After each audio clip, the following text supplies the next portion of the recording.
শিলচৰৰ বৰাক গুৱাহাটী পথত দুৰ্ঘটনা হৈছে। কালভাৰ্ট ভাঙি গাঁতত সোমাইছে এখন ট্ৰাক। বন্ধ হৈ পৰিছে বৰাক আৰু গুৱাহাটীৰ মাজৰ যোগাযোগ। 6 নং ৰাষ্ট্ৰীয় ঘাইপথৰ এই দুৰ্ঘটনাৰ বাবে ৰাজপথত আবদ্ধ হৈ পৰিছে বহু গাড়ী। মেঘালয়ৰ পূব জয়ন্তীয়া আৰু শিলচৰ ৰাতাচৰা সোণাপুৰ মধ্যৱৰ্তী স্থানত এই ঘটনা সংঘটিত হৈছে। দীৰ্ঘদিনে জৰাজীৰ্ণ হৈ আছিল পথছোৱা। ঠায়ে ঠায়ে সৃষ্টি হৈছিল প্ৰকাণ্ড গাঁত, যাৰ ফলত সঘনেই পথছোৱাত সংঘটিত হৈছে দুৰ্ঘটনা। জৰাজীৰ্ণ এই পথৰ বাবে দুৰ্ভোগ ভুগিছে পথচাৰীয়ে। এই পথেৰে বৰাকৰ পৰা গুৱাহাটীলৈ যাবলৈ এতিয়া 24ৰ পৰা 25 ঘণ্টা সময়ৰ প্ৰয়োজন হৈছে।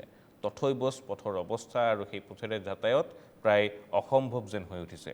তাৰ মাজেৰেও অত্যাৱশ্যকীয় সামগ্ৰী কঢ়িয়াই নিয়া ট্ৰাকসমূহ অহা যোৱা কৰিছিল, কিন্তু কালভাৰ্ট ভাঙি তেনে ট্ৰাকৰ চকা সোমাল, ফলত সেই পথটোৰে যাতায়াত সম্পূৰ্ণৰূপে ব্যাহত হৈ পৰিল।